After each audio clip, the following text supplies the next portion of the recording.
ஆகவே நாம் முழுமையாக நம்புகிறோம், நம் தேவன், நம் இறைவன் இயேசு என்ற அற்புதத்தின் வழியாக நம்மோடு இருக்கிறார். அந்த நற்கருணையினுடைய நாயகனாக இருக்கின்ற அவர் என்றும் இரக்கத்தோடு நம்மோடு வாழ்கிறார் என்ற உண்மையை நாம் சாட்சியங்களாக வெளிப்படுத்துகிறோம், அதை கொண்டாடுகிறோம். ஆகவே இந்த திருவிழா நாட்களினுடைய மிக முக்கியமான நாளாக, நம்முடைய விசுவாசத்தின் சாட்சியாக இந்த நாள் நமக்கு கொடுக்கப்படுகிறது. நற்கருணை இல்லை என்றால் நாம் ஒன்றுமில்லை. ஆகவே இந்த பேரருளை கொண்டாடுகின்ற இந்த சமயத்திலே நாம் அன்போடு இந்த நாளுக்காக இறைவனுக்கு நன்றி செலுத்துவோம். அன்பார்ந்தவர்களே, நாம் கொண்டாடுகின்ற புனிதர் சந்தியாகப்பர் 12 திருத்துதர்களிலே மிகவும் முக்கியமானவர். ஏனென்று சொன்னால், இயேசுவோடு தங்கி இயேசுனுடைய அன்பை கொண்டாடியவர், அதை அனுபவித்தவர். இன்றைக்கு இயேசுனுடைய அன்பை முழுமையாக நாம் அனுபவித்திருக்கிறோமா என்று கேட்டு பார்ப்பது நல்லது.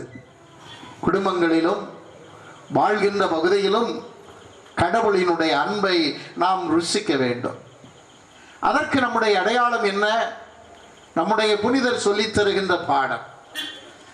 யாயிர் மகள் குணமாகின்ற பொழுது மார்க்கு நற்செய்தி 5வது அதிகாரம் 21 சொல்லப்படுகின்ற செய்தி என்ன என்று சொன்னால், அங்கே யாயிரின் மகள் குணமாக்குகின்ற அந்த நிகழ்விலே இயேசுவோடு உடன் இருக்கிறார். ஆற்றல் வெளிப்படுகின்ற பொழுதெல்லாம் ஒரு அன்புக்குரியவர் உடன் இருப்பதை பார்க்கிறோம். அன்புக்குரியவர்களே, அதுதான் இயேசு வழியாக யாக்கோபு என்ற சந்தியாகப்பர் பெற்றுக்கொண்ட பெருமகிழ்வு. இன்னுமாக பார்க்கிறோம், இயேசு உருமாற்றம் நிகழ்த்திய போது அந்த பேரருளை கண்கூடாக காண்டவர். இயேசு என்பவர், அவர் இறைமகன், கடவுளோடு நெருங்கிய தொடர்பு கொண்டவர் என்பதனை அனுபவித்து ருசித்தவர்.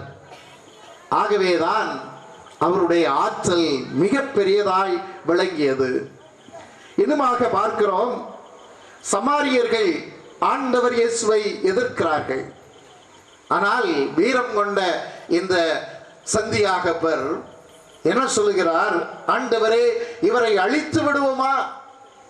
வானத்தில் இருந்து தீ கரைகள் இங்கே வந்து இந்த மக்களை அழித்துவிட வேண்டுமா என்று சொல்லுகின்ற பொழுது அவருடைய வீரத்தை நினைவு கூறுகிறோம். இயேசுவுக்காக, இயேசுனுடைய வாழ்வினுடைய அன்பிற்காய் எதையும் செய்ய தயாராக இருக்கின்ற இந்த புனிதர் நமக்கு பாடமாக இருக்கின்றார். இறுதியாக விவிலியம் சொல்லுகிறது, மத்தேயு நற்செய்தி 26 சொல்லுகிறது, யாக்கோபு என்ற சந்தியாகப்பர் அவர் கெத்செமனே தோட்டத்திலே ஆண்டவரோடு உடன் இருக்கின்றார்.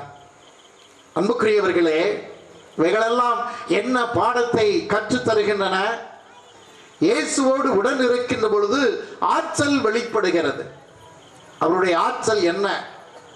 அவர் வெளிப்படுத்திய ஆற்றலினுடைய தன்மைகள் என்ன என்று பார்க்கின்ற பொழுது, இந்த ஆற்றலின் தன்மை திருத்தூதர்களிலே முதலாவதாக மறை சாட்சியாக ரத்தம் சிந்தி தன்னை அர்ப்பணிக்கின்ற ஆற்றல் வருகின்றார்.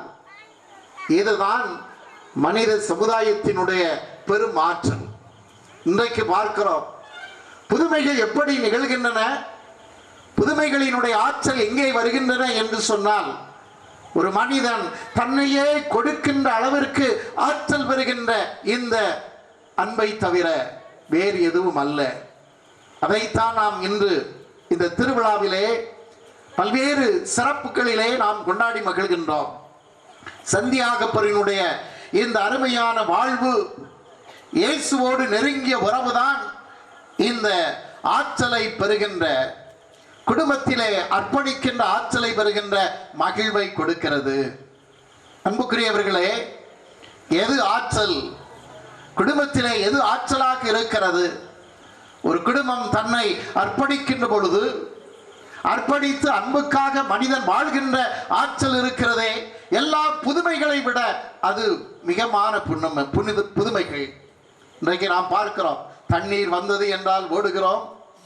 பல்வேறு மக்கள் விதவிதமாக புதுமைகளை நோக்கி பல ஆலயங்களுக்கு சென்று கொண்டிருக்கிறார்கள். ஆனால் முதல் புதுமை என்ன என்று கற்றுக்கொள்வது நல்லது. நாம் குடும்பங்களிலே கணவன் மனைவியாக பிள்ளைகளாக வாழ்கிறோமே, இதைவிட மேலான புதுமைகள் உலகத்தில் இல்லை. இன்றைக்கு பார்க்கிறோம், குடும்பங்கள் பிரிந்து விடுகின்றன.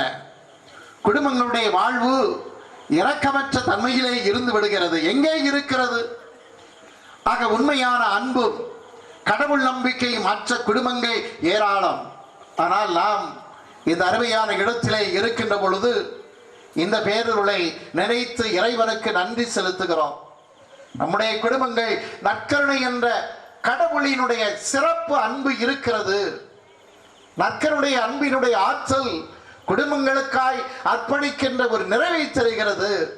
இதுதான் குடும்பத்தினுடைய பேராற்றல் திகழ்கிறது. அன்புக்குரியவர்களே, ஊற்றுக்கள் பறக்கலாம், ஊற்றுக்கள் புதிதாக தண்ணீரை விளைவிக்கலாம். ஆனால் ஒரு குடும்பத்திலே அன்பு என்ற இரக்கம் எங்கே வெளிப்படுகிறதோ அதுதான் புதுமையினுடைய ஆற்றல்.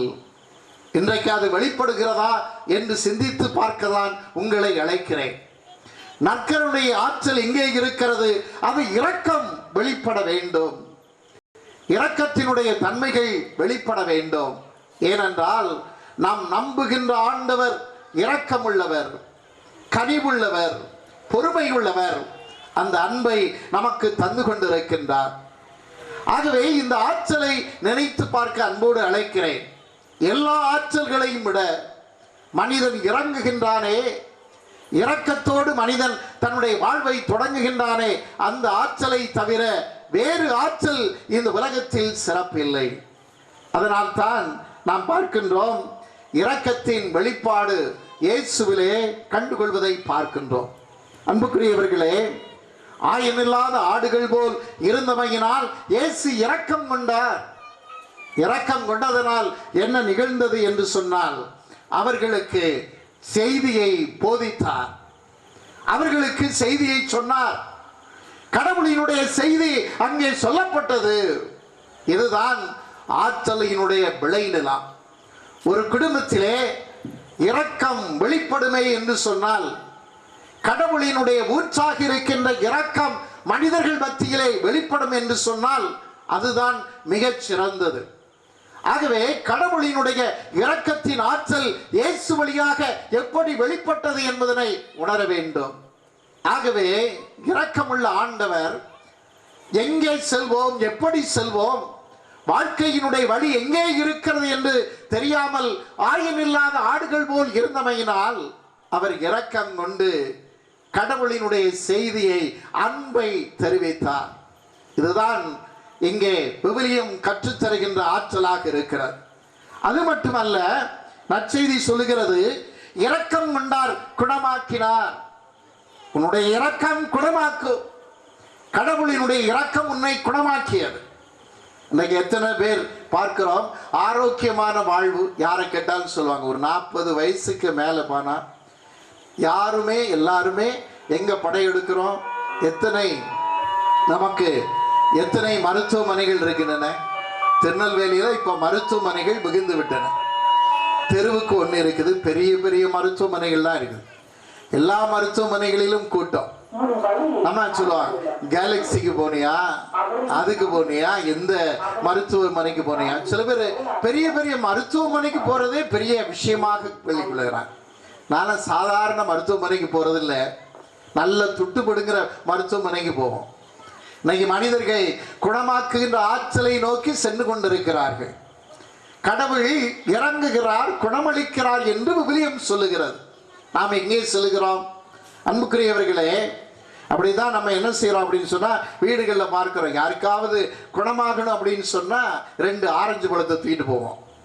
ஏன்னா 1 கிலோ ஆரஞ்சு பழம் போய் அங்கே போய் அந்த ஆஸ்பத்திரியில் போய் ஹை கிரவுண்டில் போய் பார்க்க போவோம். என்னம்மா வயிற்றை கீறிட்டாங்களா?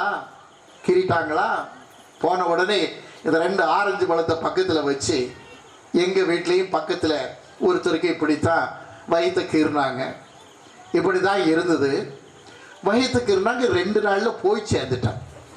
இப்படி 1 கிலோ ஆரஞ்சு பழத்தை கொண்டு போய் சேர்த்து இப்படி நீ செய்ய வேண்டாம, இப்படி போய் சொல்ல வேண்டாம்ல. கடவுளினுடைய இரக்கம் குணப்படுத்தும், கடவுளினுடைய அன்பு குணப்படுத்துகின்ற ஆற்றல் இன்றைக்கு நாம பார்க்கிறோம். கடவுளினுடைய ஆற்றல் எங்கே இருக்கிறது என்று சொல்லி மருத்துவமனைகளை தேடுகிறோம். ஆனால் இரக்கமுள்ள ஆண்டவரை தேடினாயா? உன்னுடைய இரக்கம் எப்படிப்பட்டது என்று ஆண்டவர் அருகில் இருந்து சென்றாயா என்று பார்த்தால் அது இல்லை. அன்புக்குரியவர்களே, இயேசுனுடைய இரக்கம் குணமாக்கியது. இன்றைக்கு வாசிக்கப்பட்ட செய்தியை போல 5 அப்பங்களை 5000 பேர்களுக்கு பலகை செய்தார். நம்மெல்லாம் என்ன நினச்சிக்கிட்டு இருக்கோம்? நாளெல்லாம் உழைக்கிறேன், உழைக்கிறதுனால சாப்பிட்றேன், இன்னும் கொஞ்ச நாள் வரப்போகுது.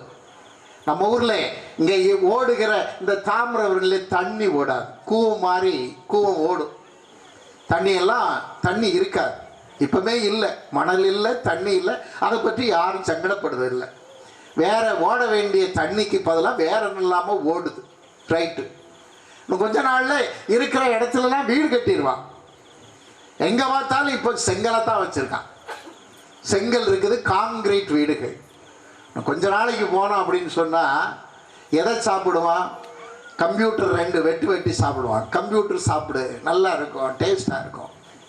எங்கள் வீட்டில் இந்த காங்கிரீட் இருக்குது, சாப்பிடு. ஏன்னா நெல் விளையாது, ஏன்னா விளையக்கூடிய ஆற்றல் அற்று போகிறது. ஆனால் நம் ஆண்டவர் சொல்லுகிறார், இரக்கமுள்ள தேவன், அன்றாட உணவை உனக்கு நான் தருகிறேன், உனக்கு உணவளிப்பது நான். கடவுளினுடைய இரக்கம் எத்தகையது? நீ எப்படிப்பட்டவனாக இருந்தாலும் உன்னுடைய தட்டிலே உனக்கு உணவளிக்கின்ற ஆண்டவர், அதுதான் இரக்கத்தின் வெளிப்பாடு. 5 அப்பங்கள் 5000 பேர்களுக்கு பலிக்கப்பட்டன. பழைய ஏற்பாட்டிலே பார்க்கிறோம், செங்கடலை கடந்து வந்த மக்கள், எங்கே எங்களுக்கு உணவு எங்கே இருக்கிறது? பாலைவனத்தில் எங்களை கொன்று விடவா இங்கே அழைத்து வந்தீர்? ஆனால் தேவன் அவர்களை கைவிட்டு விடவில்லை. நம் இறைவன் அவர்களை கைவிட்டு விடவில்லை. வானத்தில் இருந்து மன்னாவை பொழியச் செய்தார். இது என்ன ஆச்சரியமாக இருந்தது! ஒருவேளை நமக்கெல்லாம் ஆச்சரியமாக இருக்கும். இன்னும் கொஞ்ச நாளில் தானியங்களே விளையவில்லை என்று சொன்னால் அது ஆச்சரியம்தான். உணவு கிடைக்கவில்லை என்று சொன்னால் ஆச்சரியம்தான். ஆனால் அன்பார்ந்தவர்களே, நம்முடைய கடவுள், இரக்கமுள்ள ஆண்டவர் பலுகச் செய்கிறார், பெருகச் செய்கின்றார். இதுதான் இரக்கத்தினுடைய ஆற்றலில் மிகப்பெரிய ஆற்றல். அன்றாட உணவு நாம் உண்கின்றோமே, இந்த மகிழ்ச்சி யாருக்கு கிடைக்கும்? அதனால்தான் பழைய ஏற்பாட்டு மக்கள் பாலைவனத்தில் எங்களை கொன்றுவிடவா வந்தி என்று சொன்னார்கள். ஆனால் நம் தேவன், நம் இறைவன் அவர்களுக்கு மன்னாவை அளித்து உணவளித்தார். அன்றாட உணவை இன்று நமக்கு தருகிறார். அந்த ஆற்றலின் ஊற்றாக இருக்கின்ற இந்த நற்கருணை வாழ்வின் ஊற்றாகவே, இரக்கத்தினுடைய ஊற்றாகவே அது இருக்கிறது. அதைத்தான் நாம் இன்று கொண்டாடுகின்றோம். ஆகவே கடவுளினுடைய இரக்கம் மிக பெரியது. அங்கே நற்செய்தியிலே வாசிக்கப்பட்ட செய்தியை பார்க்கின்ற பொழுது பிலிப்பு சொல்லுகிறார், 200 தெனாரியத்திற்கு வாங்கினாலும் 1 உதவாதே. நம்முடைய கணக்கு அப்படித்தான். வீட்டிலே பார்க்கிறோம், கணக்கு பார்ப்போம், இறங்குவதற்கு கணக்கு பார்ப்போம், அவனுக்கு கொடுக்கணுமா கொடுக்கக்கூடாது. இப்போ நிறைய பேருக்கு என்ன செய்கிறோம் அப்படின்னு சொன்னால், நம்ம வாழ்க்கையில் இறங்குகின்ற மனப்பான்மைகளே அற்று போய்விட்டது. இரக்கமே இல்லை, இரக்கத்தினுடைய வழிகள் இல்லை. ஏனென்றால் நம் ஆண்டவர் இயேசுனுடைய அன்பு நம்முடைய குடும்பங்களில் இல்லை.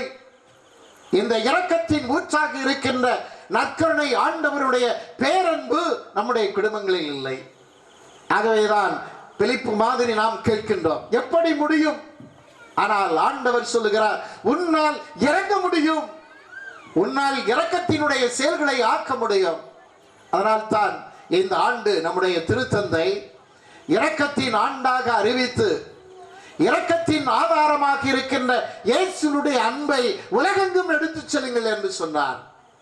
இந்த பேரன்பு கடவுள் தந்திருக்கின்ற தந்தையை போல இரக்கமுள்ளவராய் இருங்கள் என்று சொல்லி அந்த பேரன்பை தந்தார். அன்புக்குரியவர்களே, கடவுளினுடைய இரக்கத்தின் ஆற்றல் நம்முடைய குடும்பங்களில் வெளிப்பட வேண்டும். அதுதான் நற்கருணை. நற்கருணை வணக்கம் என்று சொன்னால் உன் குடும்பத்தில், நீ வாழுகின்ற இடத்தில், நீ வாழுகின்ற இந்த குடும்பத்தினுடைய சூழமைகளில் கடவுளின் இரக்கத்தின் ஆற்றல் அற்புதமாக வெளிப்பட வேண்டும். அதைத்தான் இந்த நாள் நமக்கு சொல்லுகிறது. அன்புக்குரியவர்களே, ஒரு மனுஷன் சொன்னான், நான் இன்னைக்கு 2 நல்ல காரியம் பண்ணேன் அப்படின்னு சொன்னான். ஒரு பையன் சொன்னான், எப்பா சரி நல்லா இருக்கணும்ல, ஊருக்கும் நாட்டுக்கும் நீ நல்லது செய்யணும், நீ என்னப்பா பண்ண? அப்பா அவன்ட்டு சொன்னான், நான் இன்னைக்கு 2 நல்ல காரியம் பண்ணேன்.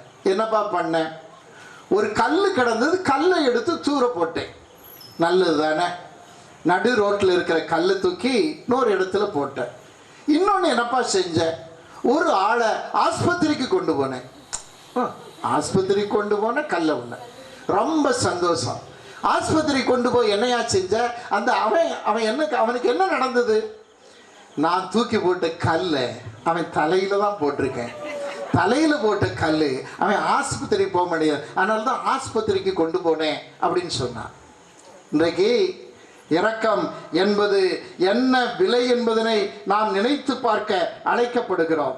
அன்புக்குரிய சகோதர சகோதரிகளே, இறைவனுடைய அன்பையும் அருளையும் பெற்றுக்கொள்கின்ற நாம் கடவுளினுடைய இரக்கத்தை நாம் கண்டுகொள்ள வேண்டும். இன்றைக்கு குடும்பத்திலே இரக்கத்தினுடைய வெளிப்பாடுகள் இல்லை. இப்படித்தான் ஒரு கணவன் மனைவி இருந்தாங்க. இன்னைக்கெல்லாம் வீட்டில் என்னன்னு பாருங்க, வீட்டில் எல்லாருமே பிஸி. காலையில் எந்திரிச்ச உடனே பிஸி. சில பேர் சொல்லுவாங்க பிஸின்னு சொல்லிக்கிட்டே பிஸிம்பாங்க, ஆனால் சும்மா தான் இருக்கும். தூங்கி முழிக்கிறது 8 மணிக்கு. இப்பெல்லாம் பிள்ளைகள் அன்னைக்கு ஒரு வீட்டில் அன்னைக்கு எங்கள் ஊரில் பேசிக்கிட்டு இருந்தேன். நாங்கள் 5 நாளும் 6 நாளும் நாங்கள் காலையிலே எழுந்திரிச்சிருவோம். ஞாயிற்றுக்கிழமை மட்டும் 8 மணிக்கு தான் என் பிள்ளை எழுந்திரிக்கும். ஆனால் என்னப்பா ஞாயிற்றுக்கிழமை என்ன அப்படி? அன்னைக்கு ஒரு நாள் தான் லீவு, அன்னைக்கு ஒரு நாள் தான் ஓய்வு நாள். அது ஓய்வு நாள்னு யார் சொன்ன உனக்கு? ஞாயிற்றுக்கிழமை இன்றைக்கி கத்தோலிக்க கிறிஸ்தவர்கள் சொல்லுவாங்க, ஞாயிற்றுக்கிழமை ஓய்வு நாள் தானம்மா. ஓய்வு நாளா? இல்லை, கடவுளின் நாள். நீ துவைக்கிற நாள், குளிக்கிற நாள், பல் தேய்க்கிற நாள் இல்லை. சில பேர் ஒரே ஒரு நாள் அப்படி தான் செய்வாங்க. சில பேர் 8 மணிக்கு 10 மணி ஆனாலும் எந்திரிக்காது, பிள்ளைகள் எந்திரிக்காது, எழுப்ப மாட்டான். என்ன அப்படின்னா ஒரு வாரமாக செஞ்ச வேலையில் பிள்ளைகள் இருக்குதான், அது கோயிலுக்கு வராது. எங்கள் ஊர்களில் அப்படி தான், வீடுகள் அப்படி தான். நீங்கள் நிறைய பேர் பிஸின்னு காட்டுறதுக்கு பார்க்குறாங்க. எல்லாம் பிஸி, நம்ம எல்லாம் பிஸி தான் எல்லாம் அப்படின்னு சொல்லி. அப்படி தான் கணவன் மனைவி 2 பேரும். ஏன்னா வீட்டில் கணவனுக்கு வேலை என்ன? பேப்பர் படிக்கிறதா வேலை காலையில். அப்படி தானே? நம்ம வீட்டில் இப்போ பேப்பர் வாங்கல, கடையில் போய் படிப்பாங்க. நம்ம ஊரில் டீ குடிப்பாங்க, அது வேறு விஷயம். காலையில் எந்திரிச்ச உடனே அவன் தான். ஒரு வீட்டில் என்னது பேப்பர் படிச்சுக்கிட்டு இருக்கா, அந்த பக்கத்தில் ஒரு அம்மா என்னது அந்த வீட்டு தலைவி என்ன பண்ணுறாங்க அப்படின்னா, அவங்க அயர்ன் பண்ணிக்கிட்டு இருந்தான், பக்கத்தில் அயர்ன் பண்ணிக்கிட்டு இருந்தான். சரி, கோயிலுக்கு வந்தது அந்த ஆள் வந்தார். என்னையா அப்படின்னு சொன்ன உடனே சாமியார் பார்த்தேன். சாமியார் பார்க்கும்போது 2 காதுலையும் சூடு இருக்குது. 2 காதுல யாருக்கு? வீட்டுக்காரருக்கு. வழக்கமாக பெண்களுக்கு தானே சூடு இருக்கும், ஆண்கள் வைப்பாங்க. நம்ம ஊர்களில் பெண்கள் வச்சுருப்பாங்களோ ஒருவேளை, ஆண்களை பார்த்தா பயமாக தான் இருக்குது. 2 காதுலையும் சூடு வாங்கியிருக்கார். இந்த காது சூடு, இந்த காதும் சூடு. என்னையா இந்த காதில் சூடு அப்படின்னு சொன்ன உடனே அவர் சொன்னார், எங்கள் வீட்டில் எங்கள் வீட்டம்மா அயன் பண்ணிக்கிட்டு இருந்தது, நான் பக்கத்துலேருந்து படிச்சுக்கிட்டு இருந்தேன், பேப்பர் படிச்சுக்கிட்டு இருந்தேன், ரொம்ப பிஸியாக படிச்சுக்கிட்டு இருந்தேன். பார்த்தீங்களா, வீட்டில் அந்த டெலிஃபோன் ரிங் ஆச்சு, ட்ருன்றது. உடனே டெலிஃபோனை தூக்கி காதில் வச்சேன். அது டெலிஃபோன் இல்லை, பக்கத்தில் இருக்கிற அயன் பாக்ஸை தூக்கி காதில் வச்சேன். சரி, ஒரு காது தான் வெந்தது, இன்னொரு காது ஏமா வெந்தது அப்படின்னு சொன்னேன். அந்த பாழ் போன மனுஷன் மீண்டும் திரும்பியும் ரிங் அடிச்சிட்டான். நான் திரும்பியும் தூக்கி வச்சுட்டேன், திரும்பியும் அந்த அயன் பாக்ஸை இந்த காதில் வச்சுட்டேன். எங்கள் வீட்டில் என்ன அப்படின்னா எல்லாத்தையும் சுட்டு கொள்ளுகிறார்கள். வீட்டில் வாழ்க்கையில் என்ன அப்படின்னா இரக்கமே இல்லாத வாழ்க்கை நடந்து கொண்டிருக்கிறது. கடவுளினுடைய ஊற்றாகிய இரக்கத்தின் வெளிப்பாடு குடும்பத்தில் வேண்டும். அதைத்தான் நம்முடைய விவிலியத்திலே லூக்கா நற்செய்தி 15வது அதிகாரத்திலே 20வது வசனம் நமக்கு சொல்லுகின்ற செய்தி என்ன என்று சொன்னால், இளைய மகனை பற்றி சொல்லுகிறார். இளைய மகன் என்ன செய்கிறான்? தந்தையிடம் வாரான். எதை தேடி வாரான் அப்படின்னு சொன்னா, இரக்கத்தை தேடி வருகிறார். இரக்கத்தை தேடி வருகின்ற பொழுது நாம் இரக்கம் கொடுக்காமல் இருப்போமா? ஏன்னா அவன் செஞ்ச தப்பு தவறு ஏராளம். சொந்த அவனுக்கு இருந்தவற்றை எல்லாம் அழித்தார், பொருட்களை அழித்தார், வேண்டிய உரிமைகளை அழித்தார், பன்றி போல் இருந்தான் என்று விவிலியம் சொன்னது. ஆனால் அவன் மனம் வருந்தி இரக்கத்தை தேடி வருகிறான். நீ இரக்கத்தை தேடுகின்ற பொழுது உன் கடவுள் தாராளமாய் உனக்கு கொடுப்பார். இரக்கத்தின் ஆற்றல் உனக்கு இருக்கிறது என்று சொல்லி உனக்கு நிகழ்த்துவார். இந்த இளைய மகன் வருகின்றார். வருகின்ற பொழுது இந்த விவிலியம் சொல்லுகிறது, தந்தை அவரை கண்டு, என்ன சொல்லுது? அவரை கண்டு. இன்னைக்கு இரக்கம் என்ன செய்யணும் அப்படின்னா பார்க்கணும். பக்கத்து வீட்டை பாருங்க, வீட்டில் என்ன நடக்குன்னு பாருங்க. இன்னைக்கு குடும்ப தலைவிகளுக்கு அன்போடு சொல்லிக் கொள்கிறேன், பிள்ளைகள் மத்தியிலே என்ன நடக்கிறது என்று பாருங்கள். பார்க்கிறதே இல்லை. எல்லாம் வண்டி ஓடுது, மெஷின் மாதிரி ஓடிக்கிட்டு இருக்கு. அப்போ எப்படி இரக்கத்தின் ஆற்றல் எப்பொழுது வரும்? உன் கடவுளினுடைய அன்பு உன் குடும்பத்தில் எப்படி வரும்? ஓடுது அப்படி. நீ கேட்டா எல்லாரும் பிஸி, எனக்கு நேரம் இல்லை. ஆனால் உன் ஆண்டவர் இரக்கத்தை தேடி வருகின்ற மக்களை பார்த்தார், உன்னை பார்க்கிறார். உன்னுடைய இரக்கம் நீ பார்த்தலில் இருக்க வேண்டும். வீடுகளில் பிள்ளைகளை பாருங்கள், உன்னுடைய பெற்றோர்களை பாருங்கள், உனக்கு உரியவர்களை பாருங்கள், உன் கணவன் உன் மனைவி பார். அப்பொழுது இரக்கம் வெளிப்படுகிறதா என்று தெரியும். தேவை என்பதனை அறிந்து உன் ஆண்டவர் இயேசு உனக்காக குணமளித்தார், உனக்கு நலமளித்தார், உணவு கொடுத்தார், உனக்கு வேண்டியவற்றை எல்லாம் உடன் இருந்து அமைத்து கொடுத்தார். இதை நாம் விவிலியத்திலே கற்றுக்கொள்கிறோம். பாலைவனத்திலே மக்கள் நடந்த போது உடன்படிக்கையின் பேழையாக கடவுளின் ஆற்றல் இரக்கத்தின் பேழையாக வழி நடந்தது. இன்றைக்கு அதைத்தான் ஆண்டவர் உனக்கு காட்டுகிறார். உன் குடும்பம் இரக்கத்தின் ஆற்றலை கொண்டிருக்க வேண்டும். அந்த இரக்கம் எப்படிப்பட்டது நீ பார், என்ன நடக்கிறது என்று பார். சில பேர் குடும்பத்தில் என்ன நடக்குன்னே தெரியாது.